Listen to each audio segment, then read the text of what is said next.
ஏங்க இந்த திமுக ஸ்டாலினே தீவிரவாதி தாங்க. தீவிரவாதிக்கு ஆதரவாக இருக்கக்கூடிய யாராக இருந்தால் தீவிரவாதி தான். பேரறிவாளன் யார்? ராஜீவ்காந்தியை கொன்ற ஒரு குற்றவாளி, தீவிரவாதி. இது வரைக்குமே விடுதலை புலி அமைப்புகளுக்கு தடை இருக்கீங்க. விடுதலை புலி அமைப்பு ஒரு தடை செய்யப்பட்ட அமைப்பு. அந்த தடை செய்யப்பட்ட அமைப்பில் இருக்கிறவன் தான் கொன்று இருக்கிறான்.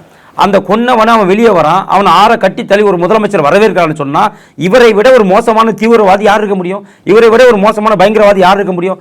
பாட்ஷாவுடைய உடல் ஊர்வலம் அனுமதி கொடுத்தீங்களா இல்லையா? யாருக்கிட்ட அனுமதி கொடுத்தீங்க? பாட்ஷா என்ன சுதந்திர போட தியாகியா? யார் அவரு? அப்புறம் எப்படி அவருக்கு அனுமதி கொடுத்தீங்க நீங்க? அப்போ முழுக்கமே தீவிரவாதத்துக்கு ஆதரவாகத்தானே இந்த தமிழக அரசு இருக்கு. அப்போ இந்த தமிழக அரசு அதுக்கு நீங்க துணை போறீங்கல்ல. ஏங்க 1991 ஜனவரி மாதம் சட்டம் ஒழுங்கு பிரச்சனைக்காக சந்திரசேகர ராவுடைய மத்திய அரசு திமுக அரசு கலைக்கிறாங்க. அதே ஆண்டு மே மாதம் ராஜீவ்காந்தி கொல்லப்படுறாரு.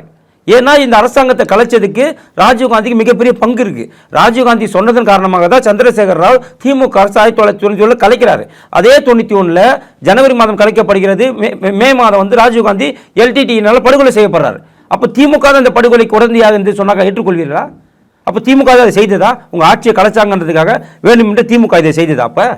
அப்போ திமுக என்றாலே தீவிரவாதிகளுக்கும் பிரிவினைவாதிகளுக்கும் ஆதரவாக இருக்கக்கூடிய ஒரு இயக்கமாக, ஒரு கட்சியாகத்தான் இன்னைக்கு இருக்கு. அப்போ இந்த முதலமைச்சரும் அப்படித்தான் இருக்கிறாரு. ஏன் இந்த முதலமைச்சர் பகல்கம் தாக்குதலுடைய பாகிஸ்தானை கண்டிக்கல, ஆப்கானிஸ்தானை கண்டிக்கல, ஏன் பங்களாதேஷை கண்டிக்கல?